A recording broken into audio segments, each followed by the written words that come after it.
I'd like to reconvene the Board of County Commissioners meeting. Time is approximately 1:30 in the afternoon. I'd like to ask the board for acceptance of approved publication. So moved. Second. Motion second, any discussion? All in favor of the motion, signify by saying aye. Aye. Opposed, like sign. Motion passes. We're going to be going into our legislative and our public hearing portion. Our staff will present each item for consideration with staff's recommendation, but the board will have the opportunity to ask questions of the staff when the presentation is finished. The applicant, if there is an applicant, will have the opportunity to make a presentation next. The board will be given a chance at that time to ask the presenter questions once they're finished. Members of the public interested in speaking for or against the project or issue, please fill out the yellow speaker form located in the lobby. Indicate the item number, whether you're for or against it, and place it in the tray in the lobby. If need be, you can give it to Shaney, sitting right here in front of us. Members of the public will only have an opportunity to speak once per item. If you'd like to have your comments submitted for the record, please fill out the green form located again in the lobby and give it to Ms. Shaney Beach. Each speaker should state their name, address clearly for the record, and whether they're for or against the item. Speakers will be given 3 minutes unless they represent or are an official spokesperson of an HOA or a legal organization, and they'll be given 6 minutes.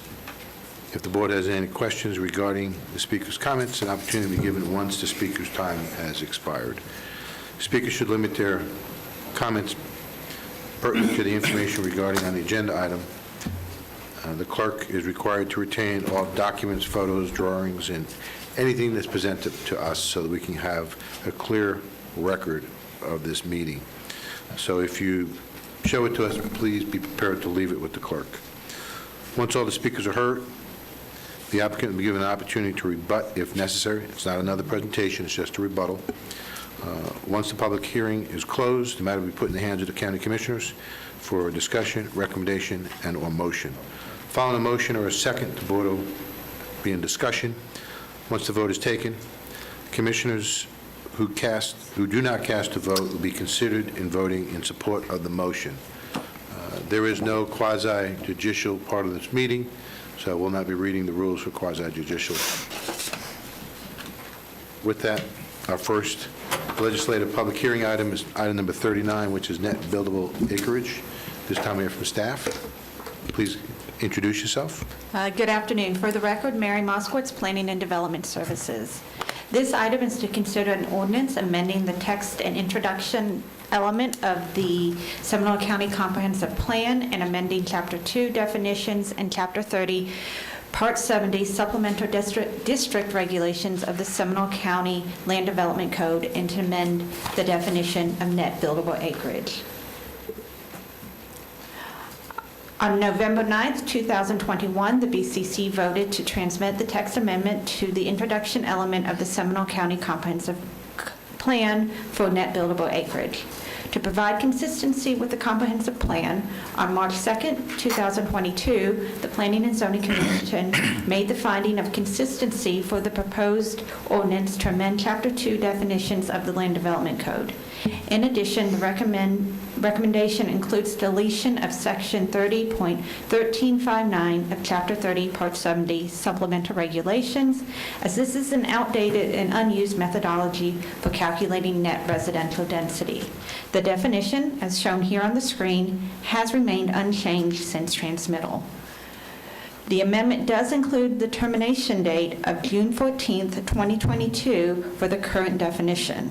Therefore, any unexpired development application submitted prior to June 15th, 2022, and any applicant with an executed contract or purchase of property signed prior to June 15th, 2022 with an application or contract utilizes or relies upon the definition of net buildable acreage when calculating the project density may submit for a vested rights certificate to allow a 12-month period for project to obtain the final development order or preliminary subdivision plan utilizing the prior definition.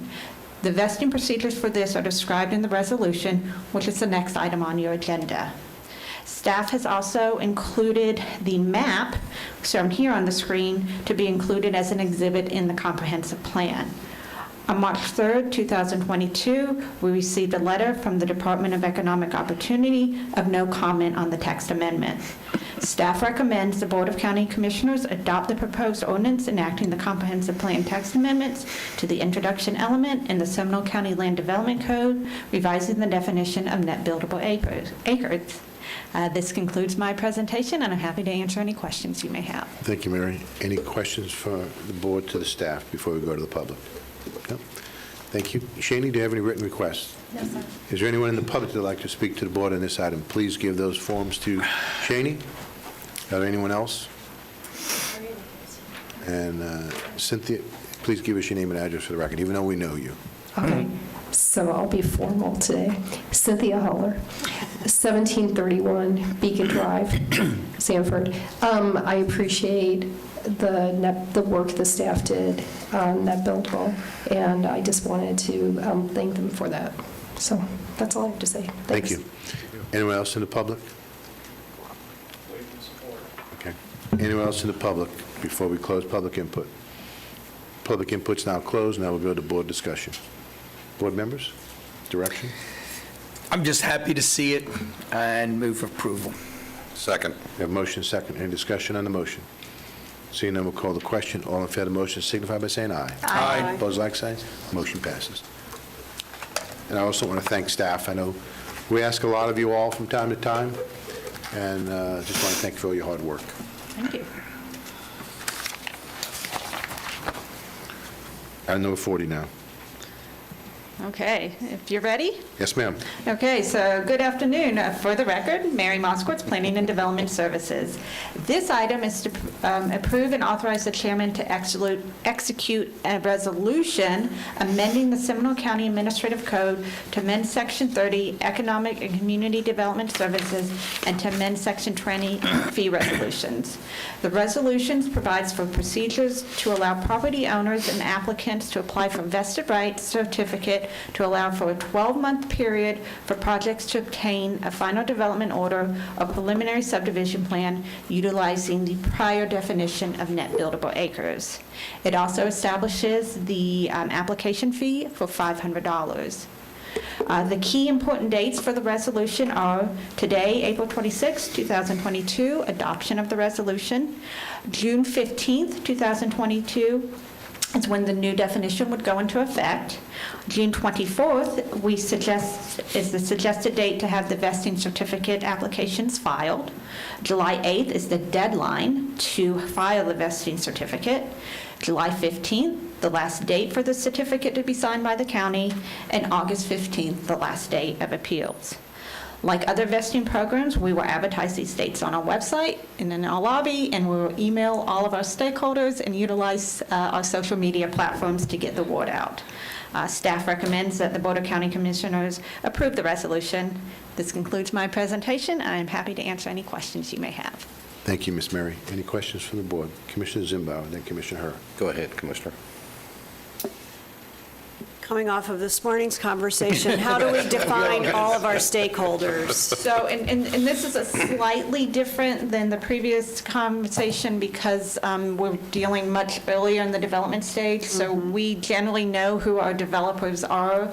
We will be sending this to stakeholder groups like the DAB, GOBA, Apartments Association, and again, utilizing some new social media tools that we may not have had in place before.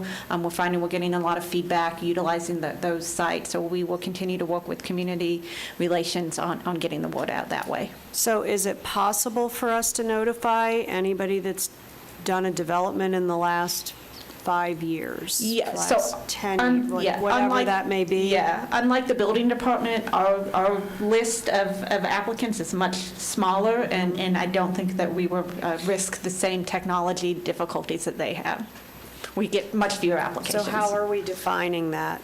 We can go in and look. We get about 200 applications a year, and we have all their contact information. So in our electronic plan system, 200 is a lot less than the 20,000 applicants that the building department gets. So I just want to be, I don't want to be prescriptive, but I want to give direction that that window needs to be wide. So number of years back needs to go way further than one. I would suggest 5 or 10. So we can, I don't want to However promise long you have anything right now. I definitely know we could go back 1 year. When I say 200 applications as well, we do get applications for things like, lot splits and those types of things. I'm not sure if you necessarily want us to go to all those, but all of our rezones, land use amendments, those types of things, that's an even smaller than that 200 number, so. I would err on the side of large. Okay. Well said, Commissioner. Commissioner Zimbauer? Do we have any idea how many prospects are in the queue that are going to need vesting? Has there been conversation already? Some have raised that question. Is it a handful? Is it one? Is it 30? So, yeah, when I did the initial analysis, we had about 5 applications. Right now, we really only have 1 application that's kind of in the hopper that would meet, I think it's going to go through and meet the deadline. I don't know what I don't know, so I don't know as far as people who have contracts to purchase. That number I don't have. Does that include anything that's come in from DRC in a certain amount of time that perhaps was not moved forward for whatever reason that may move forward in the future? So I went back about a year. Usually we'll hear something, and most people who are going to move forward with the project usually move forward within that year period. If they haven't done it by then, market conditions have changed, and they're most likely not going to move forward with the project. And out of that, and I did the initial look back in November, we had about 6 in the hopper.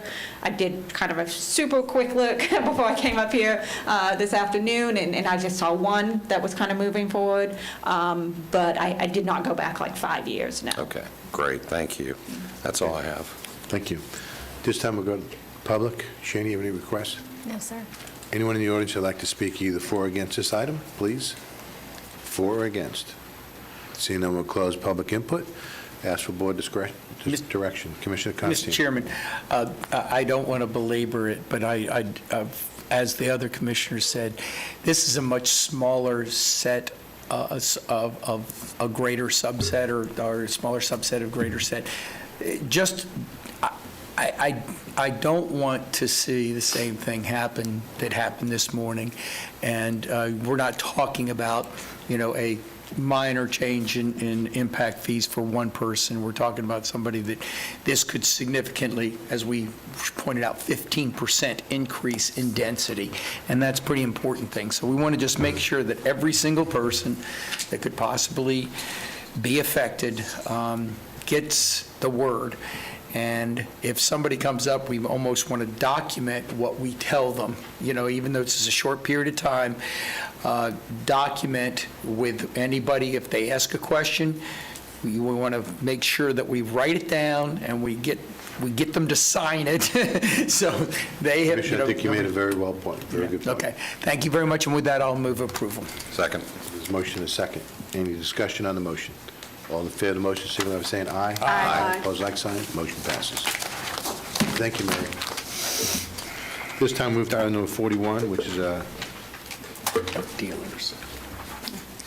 Okay. Code of Ordinance Amendment for Chapter 95.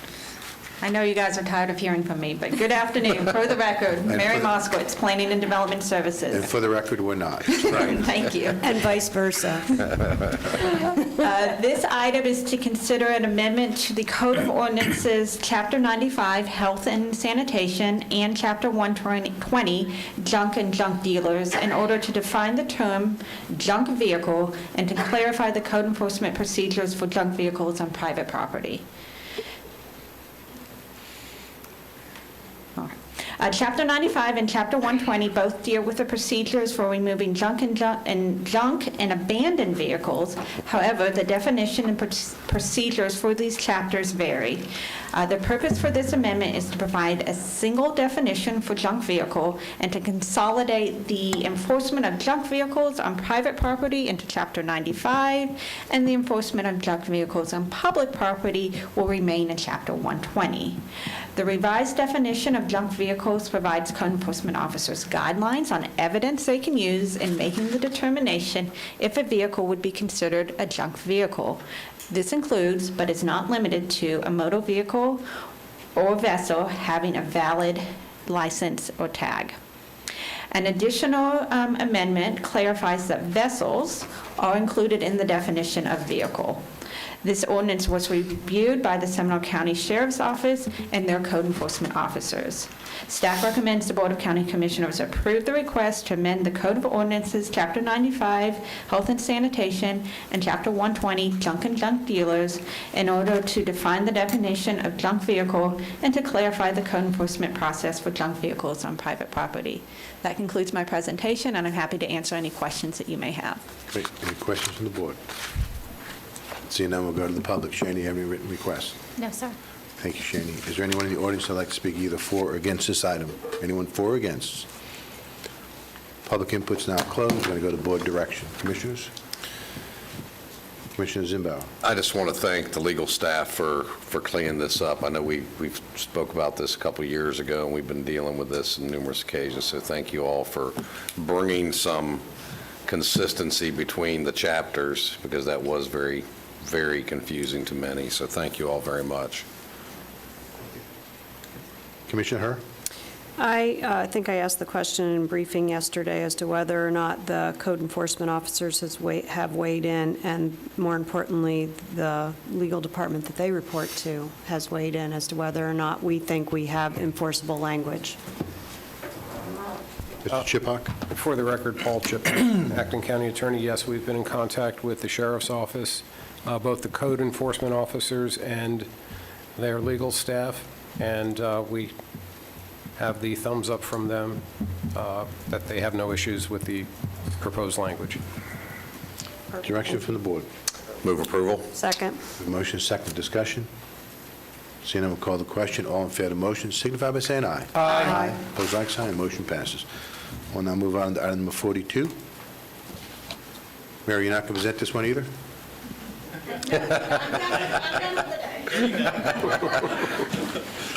Just a little bit of humor, folks.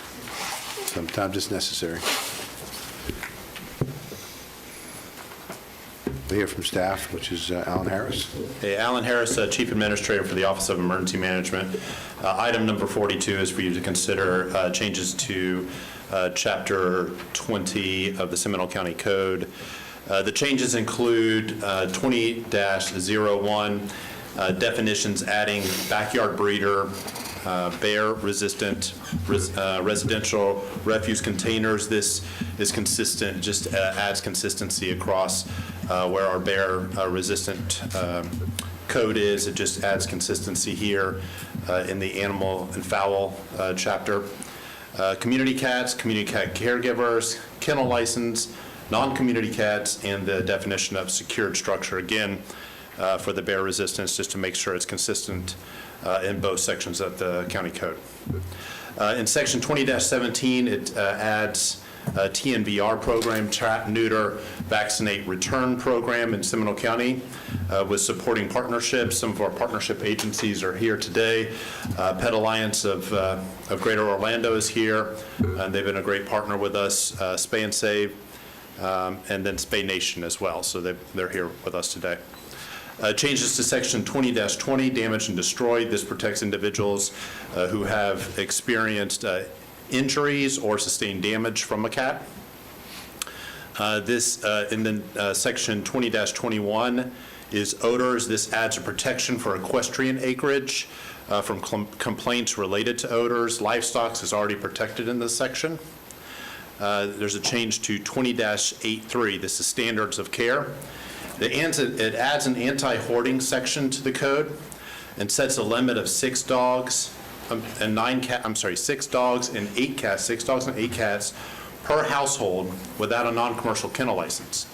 The non-commercial kennel license is free to obtain, but allows the animal services officers to check on the well-being of animals throughout the year. In addition, in section 20-83, it adds a provision to require community cat caregivers to feed cats consistent with our bear protection program. And in we are adding section 20-186, or we're requesting the addition of section 20-186 which closes a loophole. I call it a loophole, but we have a wonderful puppy mill ordinance here in Seminole County, but individuals have moved from the storefronts now to homes, and now they're doing puppy mills out of their homes. So this closes that loophole and prevents people from doing puppy mills out of the home, which is it's commonly referred to as backyard breeders, which is the reason for the definition in section 20-01. And that completes my. Thank you, Mr. Harris. Any questions for the staff? Commissioner Constantine and Commissioner Herr. Thank you. Just a comment, and you and I talked about this before, Alan. 6 dogs and 8 cats, and it's not just 6 dogs and or 8 cats. It could be 14 animals in a house. Just personal. I just think that's hoarding. That sounds like a lot to me, and. As we move forward, if we approve this today, I would really like us to continue to study that and to look at that, because I truly don't, you've got 5 dogs and 6 cats, you got 11 animals, that just sounds like it's hoarding to me. It's a lot. It's a lot. And I have lived with, when I was living in a condominium, I lived with a neighbor upstairs that had like about 9 animals. I think it was like 7 cats and 2 dogs. And I'm sorry, that was hoarding. So, well, keeping pets is actually hoarding. I got this. Commissioner Herr? Go ahead. I got this. Commissioner Herr?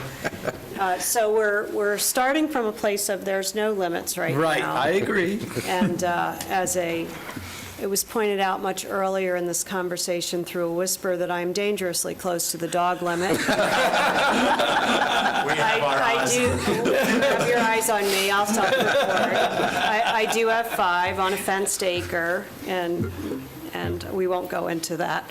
But this is a good place to start. And I actually, in all seriousness, do want to compliment Alan, the Animal Control Board, as well as Robbie, who's sitting back there, who persevered with my rewrite of the hobby breeder code, because it's a significant issue in our community to have folks that are bypassing the law as it was intended by this board through using internet sales. So I do appreciate all of your help. It's the first issue that I took up as a new commissioner, and I'm now seeing it come to fruition.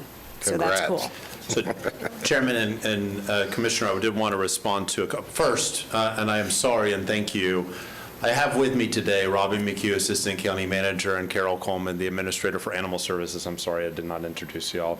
They've worked tirelessly on this ordinance, as well as our partners. So our partners have helped us as well. And Commissioner Constantine, to your, we did look at, as I mentioned in our personal conversation, we did look at across the state of Florida what counties and cities are doing. It is important to note, and I'm glad you mentioned it, because it is important to note that there are 2 cities in Seminole County that actually have lower numbers than us. Their code still remains the same. So just because if we pass this, it's still 3 cats and 3 dogs in the city of Sanford, and it is still 5 animals in the city of Longwood. Unless you have 2 or more acres, then it's 10 animals. So for those 2 cities, they have lower limits than us, and those would still be intact, and we are the animal providers for those, as the code providers for those, we would still enforce those numbers. Thank you, Thank you. Alan. Commissioner Lockhart, then Commissioner Zimbo. Yeah, something we may want to consider if we're going to continue to have this conversation moving forward is there is a big difference between a condominium and a fenced acre. And so while you mentioned Longwood actually makes a designation of over 2 acres, I think the size of the property that these animals are living together on with their people is a factor we have to consider at some point in time. And I jokingly, I can think of if I was a dog, I would want the Herrs to adopt me. Like, it's the best house ever to be a dog in. So, Living large. Yeah, seriously, Spaghetti every Sunday. It's fabulous. So we do thankfully have wonderful families in this community who have a heart for adopting animals that can provide wonderful homes. And if they have large pieces of property for them to be cared for beautifully, then, I don't want to begrudge them that. So to keep in mind, moving forward, the size of the property may have to be something we want to consider. Thank you. Commissioner Zimbo. I want to thank Alan and the staff and my fellow commissioners who are hopefully going to support this, that the equestrian aspect was something that, was a sore spot with, in and around the county. You take areas like off Thomas Stable, off of Ronald Reagan, that doesn't appear from face value that people would have horses in that area, but in fact they do. And now we've developed right around those folks. And so I appreciate you getting that handled so nobody's penalized because something was developed right next to them. We appreciate it. Thank you. Okay, this time, One more question. I'm sorry, we'll go back around. Commissioner Lockhart. I'm so sorry. Is there a grandfathering provision? For the numbers? For the or numbers, no? yes. We did not add a provision in there for that. So, So, can I answer your question? before I you ask even it, yes, absolutely. So this does not prevent a person from having more animals at all. If a person has 7 dogs and 9 cats, or 7 dogs or 9 cats, they still can have those. They get a non-commercial kennel license, the way it's written in the code, for free.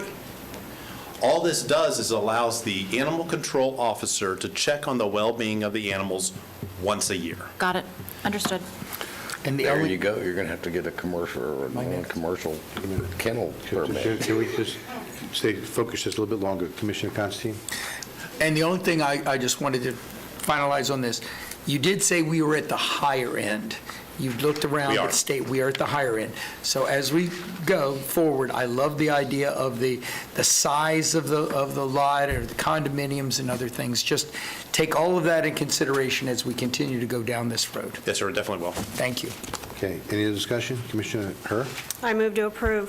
Second. Oh, No, we got people. Oh, I'm sorry, We're Paul. going to get to the public. We're going to get to the public. We got people. We've been moving right along today. We have a motion and a second, but before we continue with our discussion, we'll go to the public. Shani? I have Brian Wilson, followed by Stephen Barty. You're not the only one, Nancy.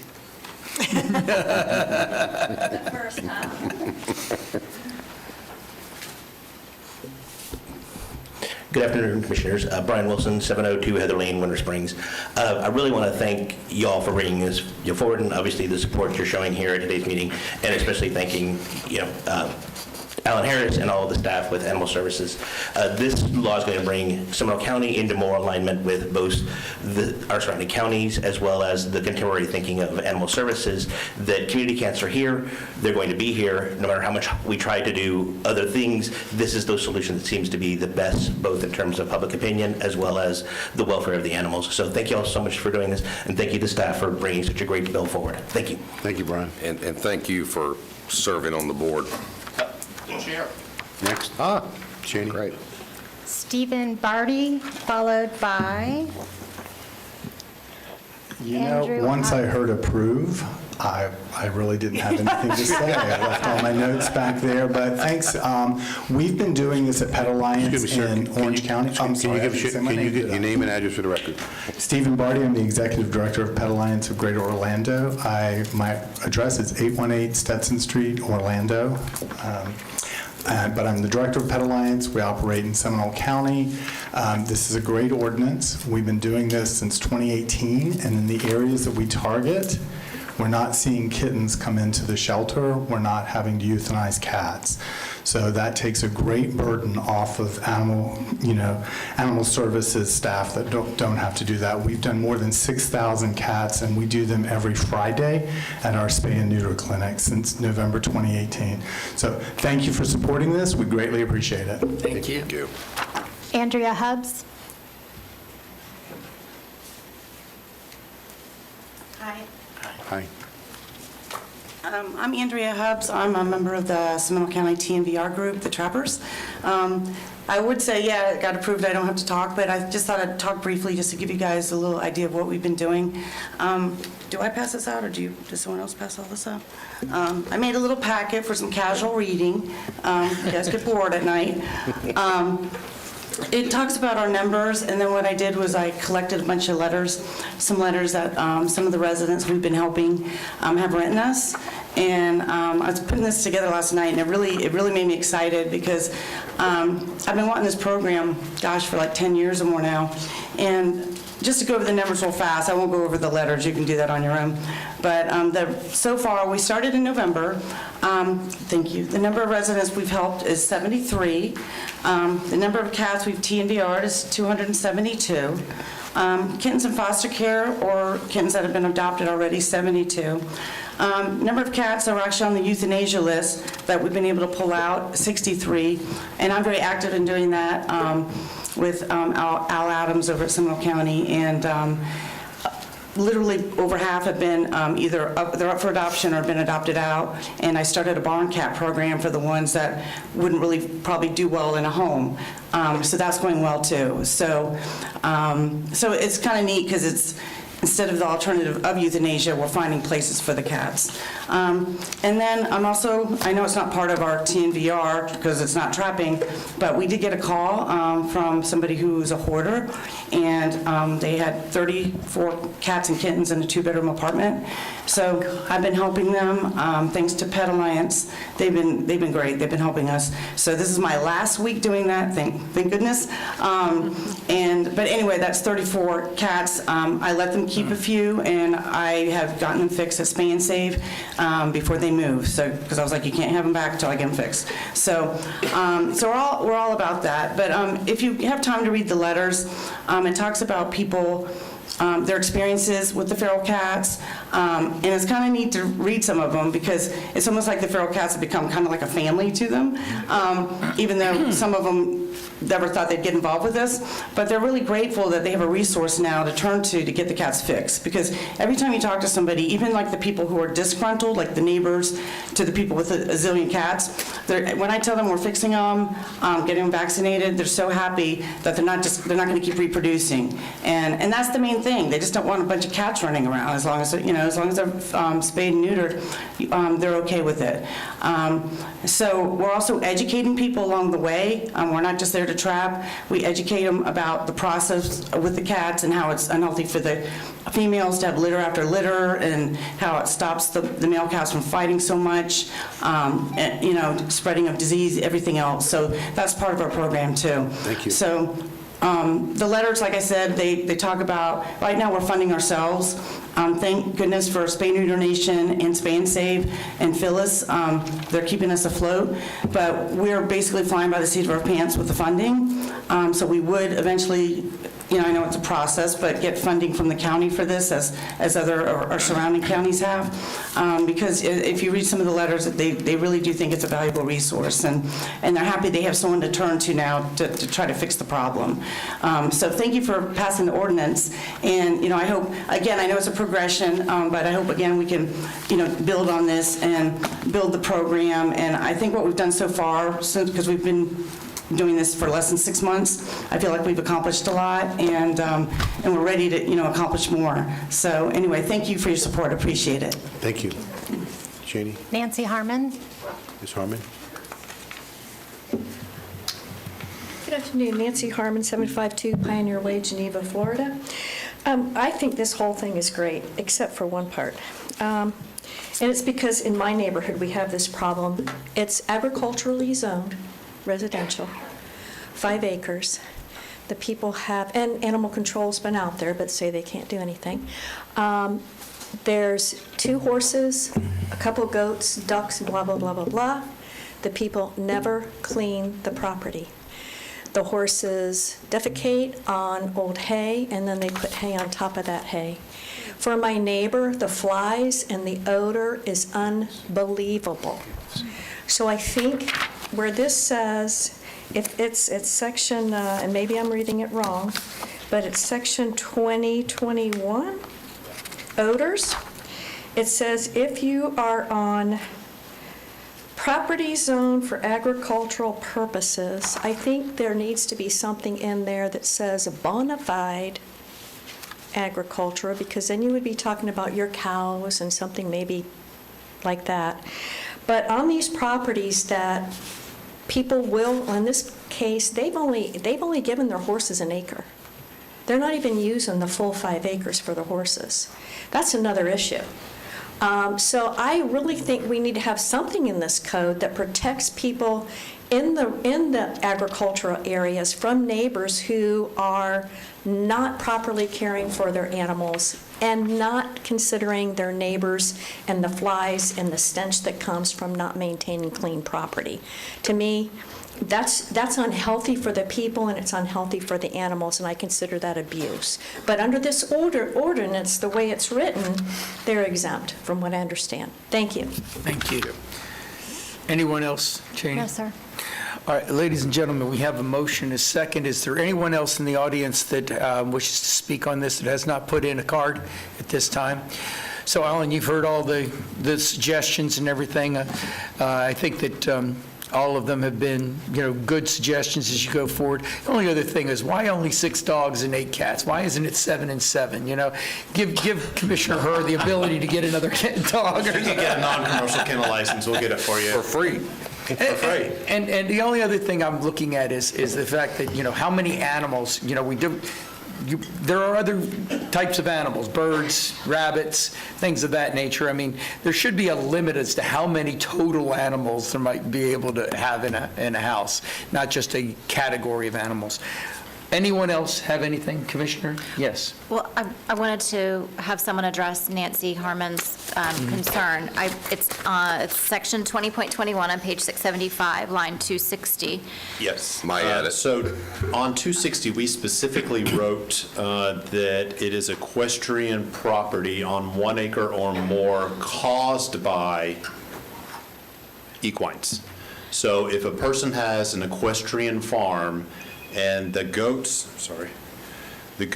are creating the odor, that is not covered in this. Now, it is covered in something that was already passed. So lines 257 and 258 are not new. Those are already exemptions in there. So this is where our challenge is right now with what she just mentioned. So I will definitely bring this back to our group. We can discuss it. I'll add it to the next Animal Control Board meeting and see where we may be able to adjust 257 and 258, but that was not added. That is existing code, and currently, she is correct, they are exempt. Anything else, Commissioner? Yeah. I would just say, please let us know after your group has a chance to noodle that. Oh, absolutely. We're What going to the bring back thoughts a couple are. things to you. Okay, all right, great. Thank you. Yeah. Commissioner Herr, did you? No, it was the same issue. The only thing I would ask is that if, these things take a long time and we have a situation that exists, that we probably need to move it along rather quickly. So, yes, Commissioner? Sorry, well, there's a difference between an odor and animals that are maybe being kept inappropriately. And if it's odor because the property they're on is not being cleaned and maintained and, it's gross, that's different than just, Yeah, the and what I smell can of- do is I will say, thank you for saying that. What and I'll get with you right after this. I think it's important for us to get with the Seminole County Sheriff's Office, because if there is an issue related to animals not being treated properly, that is a criminal thing, and then we need to get the Sheriff's Office roped in, and there could be some code enforcement issues there as well. So I'll get with you afterwards, and we can get a formal complaint going with the Sheriff's Office so they can investigate. Thank you. Anything else? So, Alan, just to follow up, finish up this, you still got some work to do, and we'll be seeing that, but this is a great start. Thank you very much. Is there any further discussion on this? All in favor, then, of the motion to approve? Opposed? Passes unanimously. Thank you very much. Thank you, everyone, and thanks, everybody, for being here today. Okay, we finished the regular meeting. We're going to go into the county manager's report. County manager?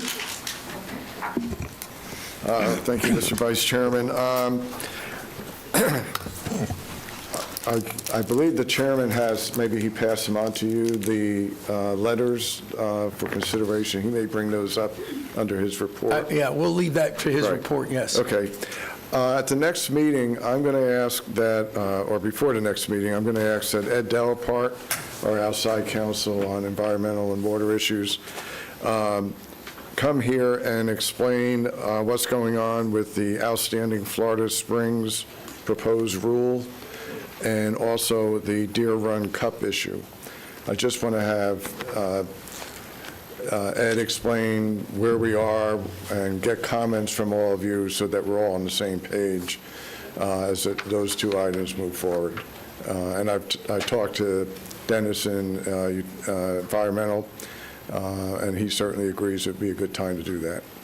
And then just to let you know, I will be out starting tomorrow through next Monday, but I will be available by phone most of that time. Thank you very much. Any questions to the county manager? All right, county attorney?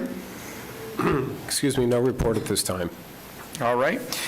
Thank you very much. Any questions to the county attorney? Seeing none, we're going to go right into the district commissioner reports. District 2. Thank you, Mr. Vice Chair.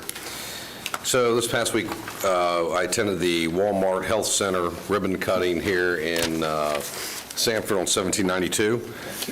I just sent down the dais just an overview of what that's about. I was actually surprised Walmart was getting into the full service, for the most part, full service primary care business. It was amazing to me that you can walk in there and get a crown. Just walk in and get it, not a temporary, a permanent crown. They have a 3D printer, they do it, they print it all up, boom. It's amazing. It's just mind-blowing how they can do that so quick, which is fantastic for the citizens of Sanford, so wonderful for them. Boy Scout Eagle Dinner was this past week. I got to see some of you there. It was a success. Attended the Station 24 Winter Springs Quint Push-In. Thank you, Chief, and your folks for a great job and well done. We also, talking about animals, we had a cow rescue in my district this past weekend where a cow was unfortunately found their way in a sinkhole scenario, and we thank the firefighters for coming out and helping that property owner get that cow freed up and revived back on its feet. Also attended the Oviedo Philanthropic Awards for the Oviedo Women's Club, where they gave away $35,000 in scholarships to, I think it was 7 applicants that are currently in college at UCF, FSU, and UF. Thank Desmond has been working with County Attorney's Office on helping the zoo rewrite their bylaws. We appreciate that very much. The zoo is also getting ready to build a 1,253 square foot necropsy building. Without that, everything else in District 2 is perfect. Thank you. Thank you very much. District 4? But stinky, that's right. Oh, my gosh. Our last meeting, we were getting ready to go to a Rosenwald community meeting, and so since then, we have had the community meeting, and Commissioner Constantine was also there. It was great to have another commissioner there to hear the concerns and the desires of the community firsthand. Always a special thank you to our staff, for whom it was a very long day, because we had a commission meeting and then the community meeting, and it was a long event. So thank you all so much for being there. Our consultant with Renaissance Planning always does a phenomenal job of teasing out from the community the things that they are most interested in and helping to narrow the focus. He presented initially the three concepts to the community for the Rosenwald property, and really his recommendation, which will be coming to us at some point along with the community feedback, is the hybrid plan. So it was not preserving every building on the property, not eliminating every building on the property, but preserving some and eliminating others, and it was actually a very impressive plan. I would ask maybe Rebecca, if you could, to distribute to my fellow board members the results of the community survey along with the key, because sometimes it's hard to know what the rankings were based on the way it was sent out. But I think you all will be very pleased with the work the consultant has done. I think you'll be very pleased with the way that the community has latched on to this idea, and they are very motivated, of course, to get things moving.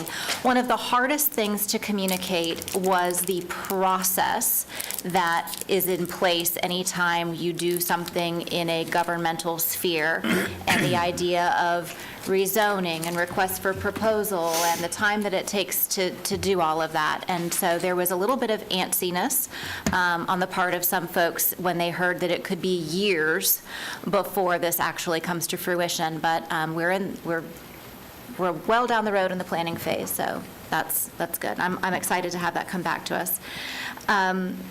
Several of us attended the Private Business Associates of Seminole breakfast this last week, which was their legislative update. We had 3 members of our legislative delegation come to give an update about what has happened in Tallahassee over the course of the last session.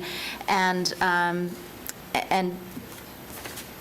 it was the legislative update that we've heard ad nauseum. So there was nothing terribly new to report there, except it was wonderful that they were accessible to a group of community members, and shout out to them for making themselves so vulnerable and being accessible to answer some of the hard questions that are out there. This past weekend, I was asked to judge the National Christian Forensics and Community Association debate competition. It was their regional championship for the United States down in Windermere.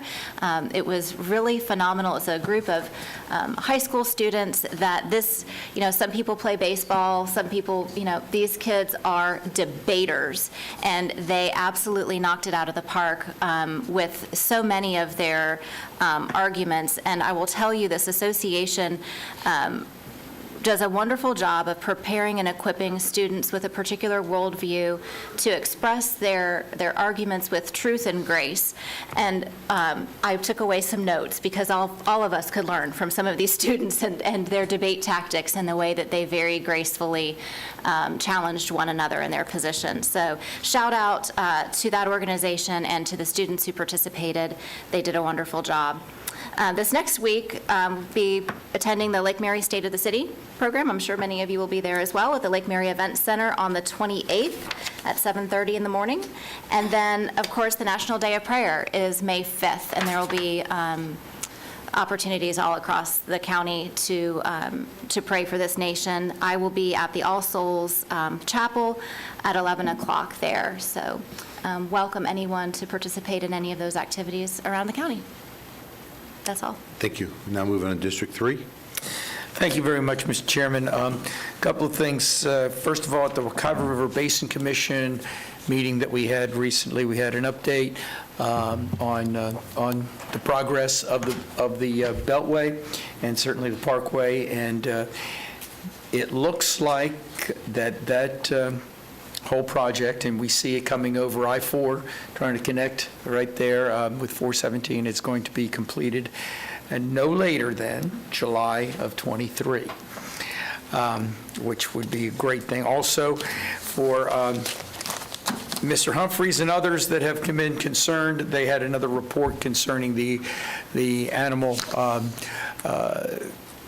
underpasses and the being able to have the throughways so they can connect with the corridors, with the wildlife corridors. And as you know, sir, they have been moving and changing a great deal of the boulders that many of you folks had concerns about. You know, when you put road builders in, they like big boulders. But you perfectly correct that those things were not conducive to animals walking except in the road. But the interesting thing is they were able to take those boulders and use them for a St. John's project, which was, wonderful to see that they would be able to use it. And from what I've been told, a couple of people in the neighborhood actually have the boulders now in their front yards for aesthetic purposes, I guess. So they have been used up. On the 21st, we had the tourist development meeting. The budget was approved unanimously from all of those involved. We had an update from the Central Florida Hotel and Lodging Association in the budget, which is obviously a recommendation to us to how to spend the TDC dollars.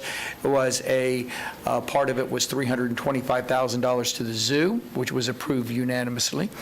And also that our tourist development dollars and our projections are way up from what they were in what we had anticipated, and certainly from 21. So that's wonderful to know. I think for all purposes, last night was the first Envision Seminole 2045 listening tour. It was in Altamont, but I know we're going to have others in May. But in addition to that, we've got one on the 27th in Geneva, and one on the 28th, one on the 28th in Castleberry at the library. So please, anyone that's interested, take advantage of that.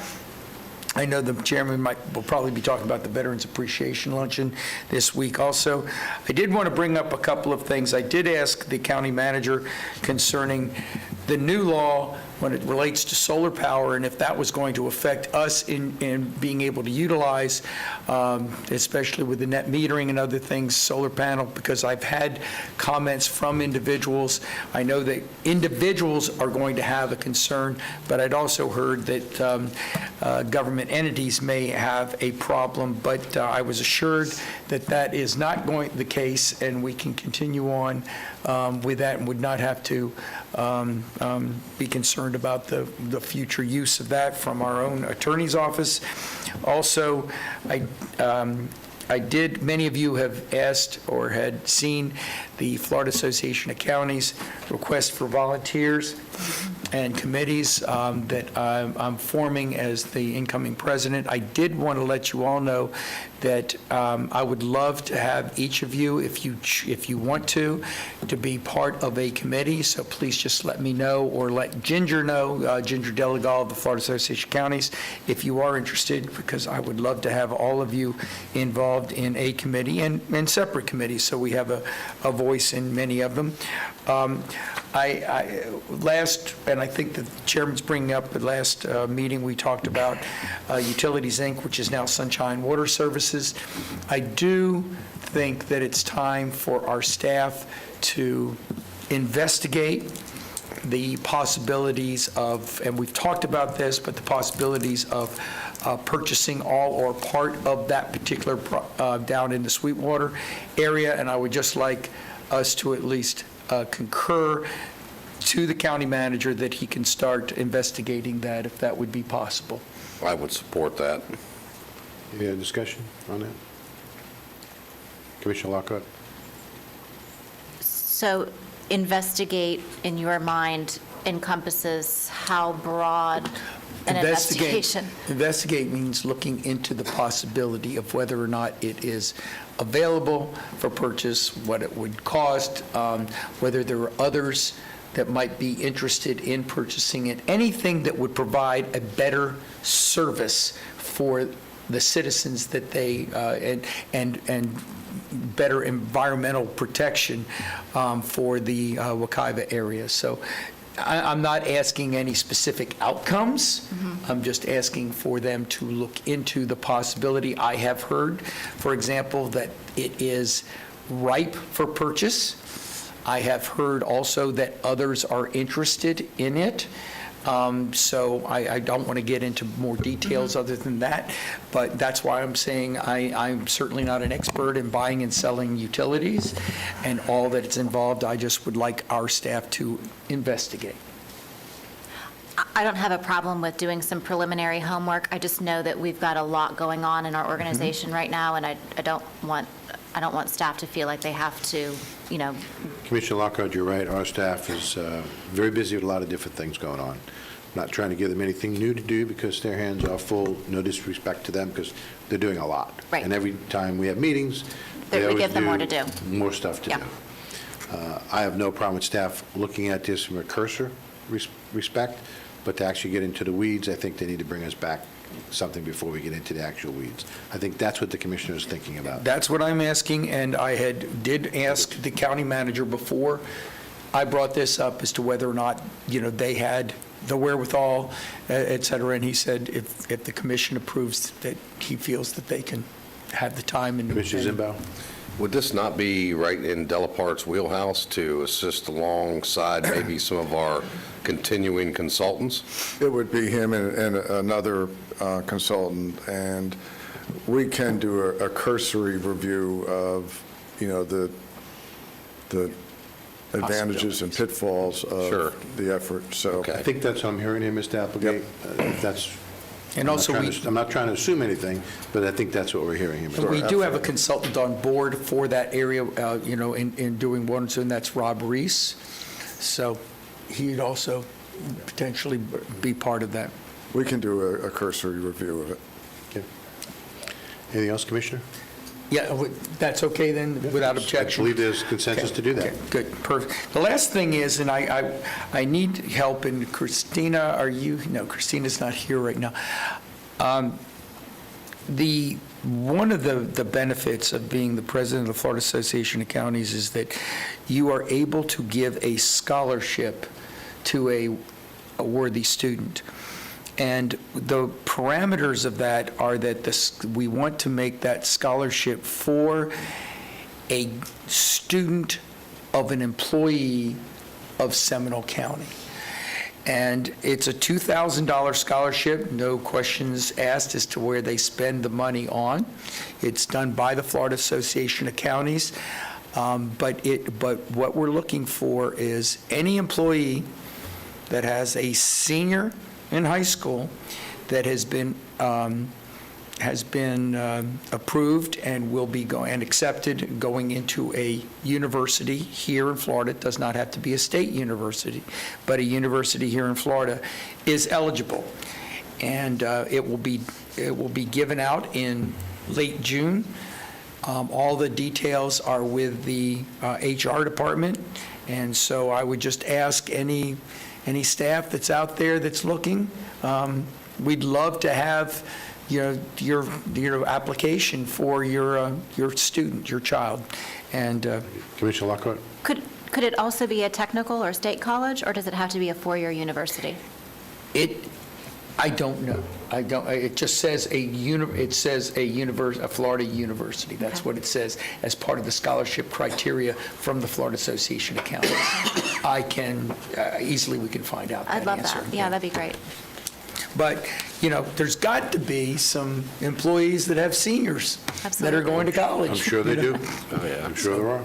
Anything else, Commissioner? That'll be it. Thank you, sir. Thank you. District 5? Yes, I had the pleasure of attending the Monroe Landings grand opening celebration, and this is a project that's been a decade in the making. It was formerly the Lake Monroe Terrace, which was managed by the Sanford Housing Authority, that was ultimately dissolved. The property was torn down, residents were displaced, and it has now been managed by the Orlando Housing Authority in conjunction with the reconfigured Sanford Housing Authority. And under their combined leadership, they have opened the first of 3 phases. They are amazing properties. It is 1 bedroom, 1 bathroom, 2 bedroom, 2 bathroom, and 3 bedroom, 2 bathroom units. Phase 1 consists of 60 apartments. They are already full. And in addition to doing all the work to get them out of the ground, and opened up, the Orlando Housing Authority actually gave us 20 vouchers that will go to residents that are already there. So that is a significant investment. They also funded a few of the upgrades to the units, like quartz countertops and underlayment on the flooring, which sounds like it doesn't make any sense, but quartz countertops last longer, and an underlayment on a laminate floor creates fewer complaints from the downstairs residents, so it makes it a better place to live and a longer, more endurable place to live. So it was really quite inspiring to be there. Good news with report to SCOPA, because I do not report on them very often. There's nothing new to report. So I just don't want them to feel left out. They are, however, searching for new legal representation. Our current counsel, which we did the resolution for, is retiring, and so are his rates, just as a heads up. Right, Just thought I'd yeah. throw that out there. I'd also tell you that I had the pleasure of attending the opening of a sim lab at Advent Health in Altamont Springs that was donated by a District 5 resident. And this is a simulation lab that allows them to do training, on-site training for nursing staff and students on simulated humans. And I'm going to tell you, there was a simulated baby there that caused me to jump back a little bit.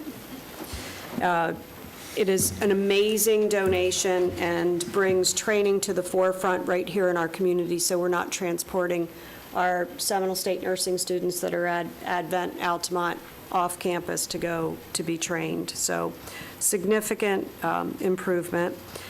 Anybody that is interested in the Walmart Health Center, I would caution you to make sure they're in network before you do that. That's just your insurance agent's advice, because they're new, so there's your heads up. And Rom has added a new board member from Wharton Smith, and that concludes my presentation. Thank you. I'm going to combine District 1 and the chairman's report, and I'm just going to go right into it. First of all, Veteran Appreciation Luncheon is this Thursday, the 28th. So if you're a veteran, we have limited seats, so please try to make your reservation. I know that invites have been going out to all the commissioners. Put that on your calendar. I've also been talking to county staff as well as a resident that lives on Willingham Road. Just want to make sure these emails going out. They're having some traffic issues. Just want to thank John Dredge and his staff. I know they're looking into it. When they report something back, I'll be more than happy to brief everyone. I don't know what the outcome would be. Under the chairman's report, first of all, I also want to apologize. You saw me left a couple minutes ago. A very ill parent that's 92 years old is in the hospital. My sister's with him, and there are some decisions that have to be made. So being that she lives out of state, I have to be You gotta go. involved a little bit. Gotta go. Anyway, I'm not just leaving a dais because I want to.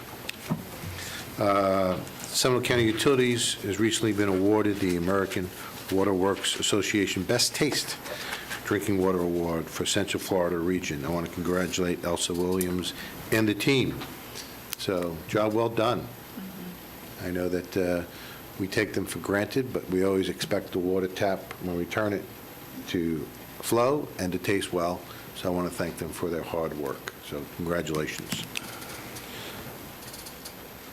I also want to report back, I know that Commissioner Lockhart asked for a joint work session between Seminole State College and the school board. I met with President George Lorenz. She actually met with the superintendent. We didn't have any items that we felt, or they didn't have any items that felt that they wanted to have a joint work session, but they would like to have a meet and greet with us. So if there are any objections, we'll move in that direction. That's what they reported to me. So I don't know what direction you'd like to follow up. They didn't have any particular items. I'm fine to have a meet and greet. We get to meet and greet a bunch of them out in the social I'm events just as telling it is, you, but I want to report back to you all. I see a look at of dismay from a commissioner? No, it's not dismay at all. As you know, Dr. Lorenz is like the county attorney or county manager to me, so I'm one of the trustees I understand that that. is on that board, and we, as a board, gave direction to do that, and I don't know about this discussion with the superintendent, so I'll have to follow back up. If you would, I'd appreciate it, 'cause I had lunch with her. What the context was for that. I had lunch with her about 3 weeks ago. She told me. Just wanted to have transparency, to let you know that I did that. Okay. You did. And then I want to provide a letter from the Florida Department of Ag, Environmental Services, acknowledging Teresa Jones on a January 5th, 2020, as the Director of Seminole County Mosquito Control. I can provide that letter. And I need permission to sign this with, that we are actually acknowledging her, and that, 1, 2, 3, 4, and I've sent this out earlier, so I need you all permission to do that. You need a motion? So moved. Second. A motion and a second. Any discussion? All in favor of the motion? Aye. Say aye. Aye. Opposed, like sign. Motion passes. We also have a requesting, providing a letter from the BCC to Metroplan, providing the 2020 MPO Technical Advisory Committee. We need 2 appointees. Primary would be John Dredge, Mary Moskowitz, and Bill Wharton. Alternative would be Charles Russell, Jeff Hopper, and Anthony Nelson. If you need a motion, Need a so motion for moved. that as well. So moved. Second. Motion is second. All in favor of the motion, signify by saying aye. Aye. Opposed, like sign. Motion passes. And then letters to the Sunshine Water and DEP, to the Public Service Commission. This is basically a complaint letter about some of the things that we've been talking about with the problems of the sewer spillage. And we need permission to sign these and actually get them out. Well, we approved the concept last time, so it's just a And I did question of email these to you? approving the letter. Yeah, Yes, we it's just should. approving the letter, so I'll so move. And we are sending it to the Public Service Commission, too. So moved. Motion and second. Discussion? All in favor of the motion, signify by saying aye. Aye. Opposed, like sign. Motion passes. I'd like to also welcome the Seminole County to 3 major tennis tournaments coming this spring. They're bringing a combined number of 3,000 people, 1,000 room nights, and it's going to have over a $1.5 million economic impact to this county. I think that is kudos to our staff and everyone that puts on that event, so congratulations. And then last but not least, I believe that staff's talked to us all about a draft letter on the subsidy project that's happening in Orange County. There's a draft letter that was given to us. I don't know if you all received it. I went through it. I have several. Tony? I think Rebecca's going to, this is, Well, revisions, have the material to the letter. just hand it out, and I already have it. That you all have seen. I know it's been sent out to all of us, and I have issues with this letter. Okay. And my issues are, it says that, in summary, we respectfully request Seminole County's Orange County to carefully consider these items that are clearly noted, and that we're asking them if they can still transmit it. I'm having an issue with it. I don't think we should be telling them to transmit it. I think these should be addressed before it's transmitted to the state. That's just my opinion. I don't know how the rest of you feel. Well, I'm I'm not not following what you're following. asking. So- I mean, it's being transmitted to their P and Z turned it down. That's correct. It's headed to the BCC next 2 weeks? Yeah. It turned down unanimously. Correct. Well, I'm not in favor. Talking about transmitting, Well, it says the Board of County Commissioners received an update from the staff on the status of the proposed 2021 subsidy regulation plan. Okay. As you recall, the Seminole County has been monitoring the project and recommends the county and the board on the progress of various, so they're actually saying that we have issues with it. I'm saying we have issues with it, but please don't approve it. That's my point. So if I can understand, well, Trying Mr. to Chairman, understand I think that. what you're saying is, if I can understand, is that, you know, you want them to address the issues, Correct. but you're not telling them whether to transmit it or not transmit it, just address the issues. They need to be addressed. So then, that's what this letter says, is please address these issues. Just want to make sure that we're clearly saying that. Is that right, Rebecca? Yeah, I'm a little confused. Sure. For the record, Rebecca Hammock, Development Services Director. The last page of the letter says, currently Seminole County does not oppose transmittal of the proposed Lake Pickett North Sesame Future Land Use Map Amendment, transmittal to Orange County Comprehensive Plan. If transmitted, we request that this letter be included in the transmittal package. But then it goes on to say, while we don't oppose transmittal at this time, we reserve judgment on whether Seminole County will support adoption of the proposed Orange County Comprehensive Plan Amendment regarding custody. And I think What I'm saying is that we should be opposed to them transmitting it. That's my point. In its entirety? I think these are significant. When you're talking roads, you're talking stormwater, you're talking emergency response, that's pretty significant. They should be addressing it before they transmit it. Well, I think that's maybe a play on words. I think they're going to do that. I have no idea what the commissioner's going to do. I think, Good, Commissioner Constantine? I think that what we need to do is send a letter saying we need you to address, we feel you need to address these issues.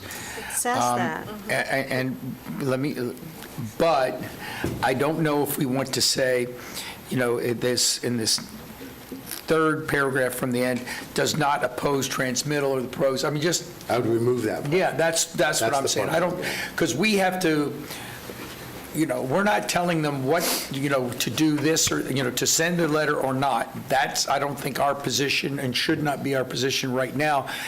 What we're saying is we need you to address these issues before, we can support or, before we can, do anything with it. I mean, we're not in a position to approve or not approve. Correct. So all we want to do when it's coming to Orange County is just asking them to address these concerns we have. I think that's what you're That's trying all to I'm point out. asking. Okay. Commissioner Herr? So that, Bottom of page 5, in summary, we respectfully request that the Orange County Board of County Commissioners carefully consider the concerns and additional considerations of the Seminole County Board of County Commissioners contained in this letter as to A, protecting and preserving the East Rural Area, B, land use compatibility, C, transportation management, D, stormwater and surface water, E, emergency response in reaching a decision.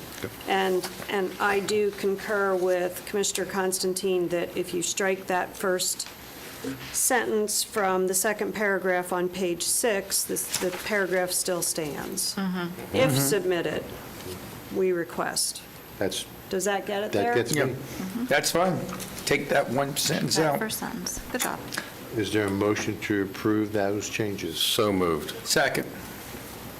Rebecca? And just to clarify, if we do strike that sentence, we'll also need to strike Strike that, it. please note that while Seminole County does not oppose transmittal at this time, we reserve judgment whether Seminole County will support adoption. So we'll strike that as That's well. correct. Motion and seconder agrees to that? Of course. Okay. Anything else, Rebecca? Can I ask the county attorney, is there any, Nope, I think that brings your thoughts okay, in a very concise manner. okay. All in favor of the motion, signify by saying aye. Aye. Opposed, like sign, motion passes.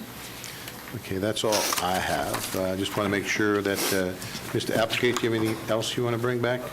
Nothing else. Okay, you want to talk about what we discussed this morning regarding the schedule of the potential candidates? Thank you, Mr. Chairman. There is something else. Okay.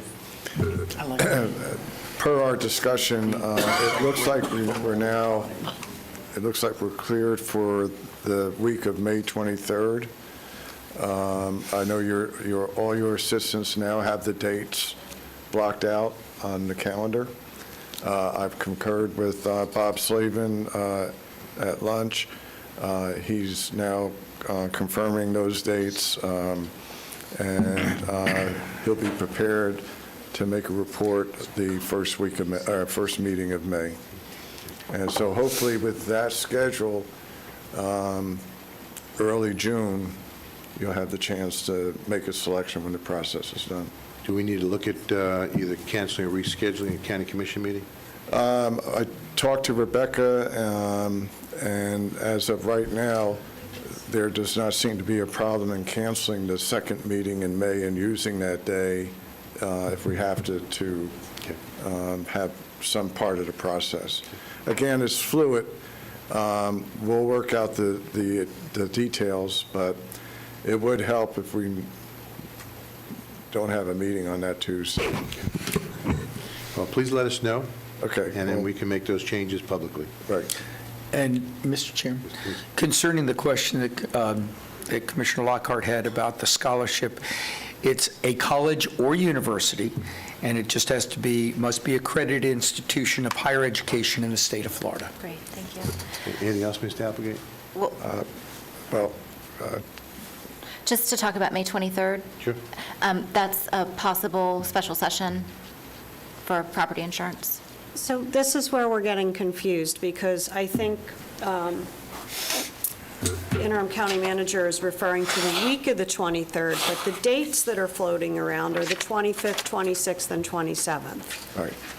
So, and the BCC meeting is the 24th, and the 27th is the day before the long weekend. Right, so, Just lay that all out there. right. Monday, Tuesday, Wednesday. Yeah, Monday, Tuesday, Wednesday, 23rd, 24th. So I think, and I'm not trying to read into what the county manager's trying to do, wants to do as much flexibility in that week with our calendars, work with us to figure out what the best days are, correct?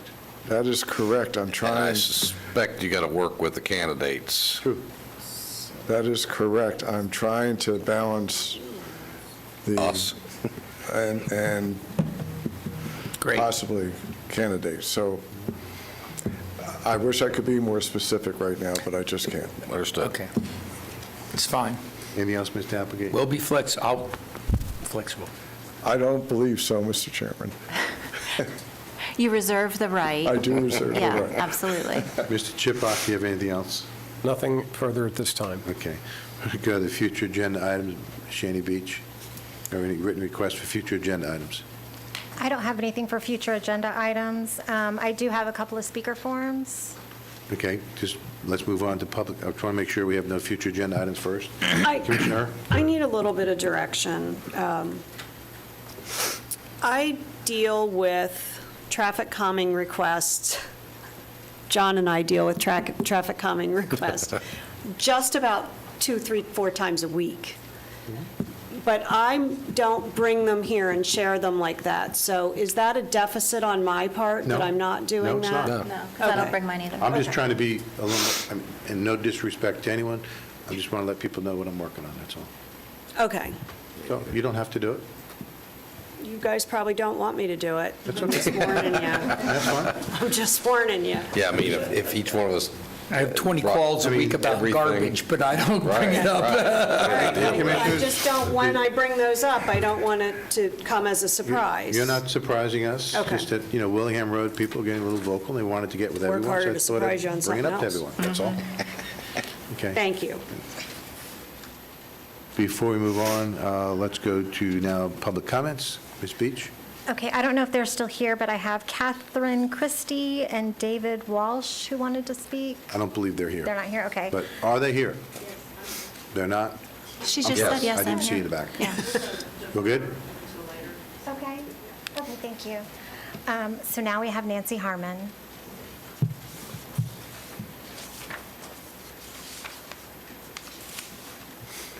Nancy Harmon, 752 Pioneer Way, Geneva, Florida.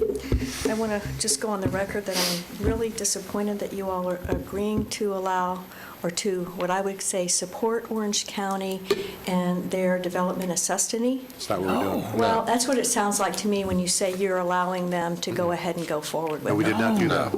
No. No, So that's not what we, that's not what it came across as to me. Well, just for the record, the I'll letters. read it. Yeah, The- so the- I'll move forward. Strike it out. I'll read it. This is I have some recommendations because, I get up here and I complain a lot about not knowing what's going on when we get these meetings and things and feeling like we're always, thank you, as citizens caught the last minute, because a lot of times we are. So as like with the the envision. I didn't expect that we'd have less than 2 weeks to be made aware of what was going on. So I have a request that the staff start submitting with the BCC at least once a month their plan, their every 60-day schedule of what they are bringing forward with regards to the land development code, the comprehensive plan, and if there is any waivers that are being reviewed by the director or the planning manager to a development. I think that would bring transparency to the citizens so that we wouldn't feel like we're so blindsided all the time and always scrambling. I know there's schedules that are available. I know this staff works by schedules because they're always trying to meet their goal. So I know they have schedules. So I'd just like to find out, we talked about this before a year ago about having this, table. Now I can't even think what it's called. Dashboard, yes, thank you. And I know that's probably something in the works, but if nothing, as a minimum, at least maybe monthly or every 2 weeks, monthly I could live with the schedule because we know. It's the other part would be when these decisions are being made to give a variance or a waiver to something that you as commissioners did not approve. This is what staff is approving, and they do allow waivers and such. I believe so that we would know if we want to file, if Save Rural Seminole or Smart Development wants to file an appeal saying we disagree, even if the citizen who is next door doesn't have the money, that we would be made aware so that we could do that. Because at this point, we don't get to see any of that. We don't know somebody's being imposed upon. We don't know somebody doesn't have the $1,000 to pay. And then again, I'm still going to go back, and I really think $1,000 is a lot of money to have to file an appeal. Thank you. Commissioner Lockhart. I think it's a valid concern, and I don't think it's just for citizens. This is an opportunity for a process to be put in place, right? Because if there are exceptions that are being made in any level of the organization, to have maybe a reporting mechanism so that the board even knows what is being, because we don't know. We don't have a mechanism that says that when something goes before a manager's desk, the county manager or wherever the exception lies, we would have no way of knowing that. And it's not because it's not Big Brother wanting to know, it's just keeping an idea, or keeping an open and transparent process so that we're all kind of aware. If there are a lot of exceptions being requested, then maybe that's something that the board needs to be aware of and address through a revision of a code or an ordinance. I don't think it's a bad request. If it's something that can be done as a part of a process that is, once a month, however often, I don't know. I think it's worth looking into. Commissioner Zimbauer. Well, I think maybe we could add some clarity. So we're dealing with the LDC right now, and in many aspects of the LDC, this board has to decide whether we're going to allow staff-level discussions and decisions on certain items. Now, we could certainly decide to get rid of all those and bring it right to the BCC, and we could have discussions about square foot variances and really get in the weeds. So we're ultimately going to have to decide from an LDC position what should be staff level, what should not be staff level. I think we're going through that process in our LDC, what we want to allow staff to do or not do, and how you would then, at least my experience, it's in the staff report when it gets through DRC. If there's been a decision made at a staff level, it's typically outlined in that. That's been my experience. So I'm not sure what we're really trying to track. I mean, I understand. I mean, there's times where things are a walk onto this agenda that we don't know about until the day or two before. That may be some kind of statutory requirement or some deadline that we have no control over, or what the case might be. Commissioner, Mr. Applegate?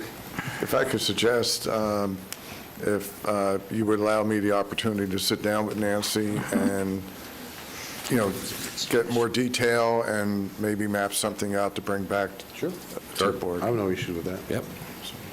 Anybody have any issues with that? No, I think it's an opportunity for clarification of the request as well. Yeah, Agreed. Cheney? Joe Humphreys. Mr. Humphrey?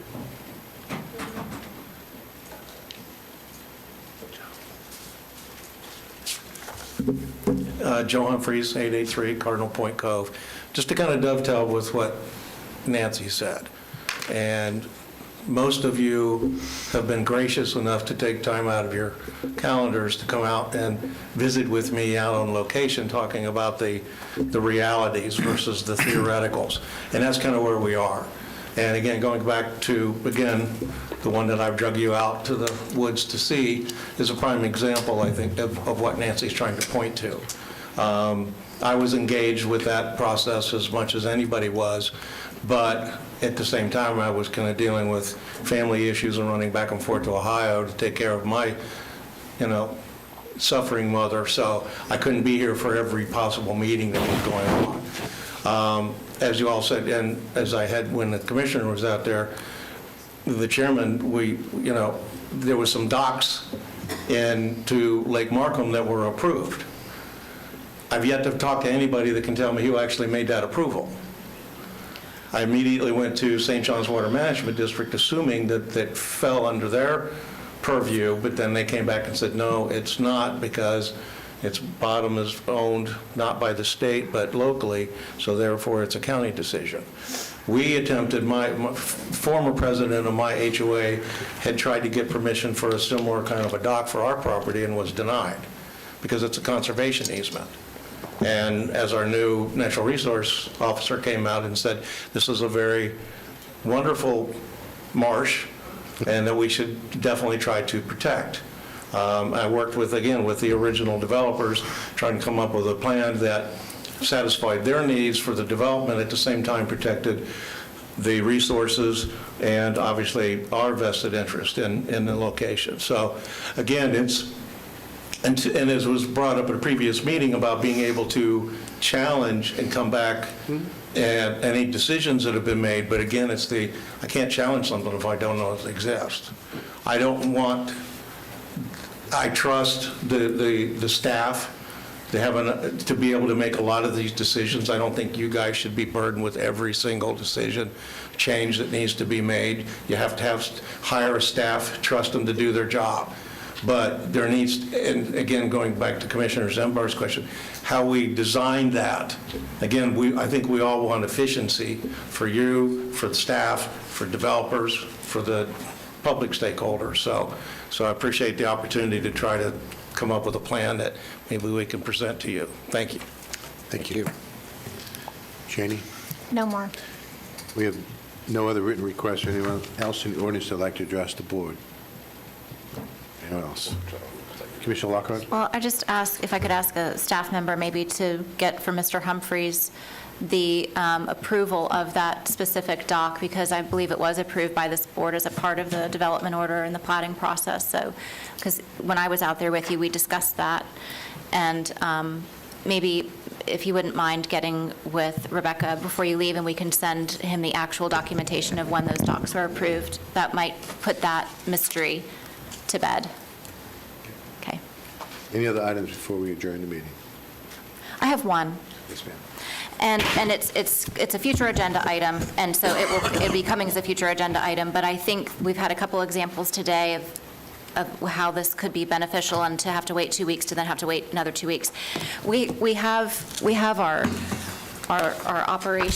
operating policies and procedures of the board, and I think every meeting we have questions about, should we do this, shouldn't we do this, is this the appropriate time for this, that, or the other? And so I have that as a future agenda item to have the board maybe have just a small work session environment just with the county manager and the county attorney for the 5 of us to just hash through, because we take up board time every board meeting talking about that, and if we could just knock it all out at one sitting, I would love that. So just know that that's coming as a future agenda item.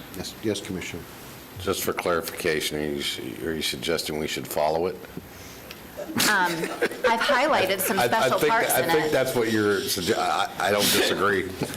Any Yeah. other items, Commissioners? Seeing none, this meeting is adjourned. Nancy, can I? She actually put names by the person I that did.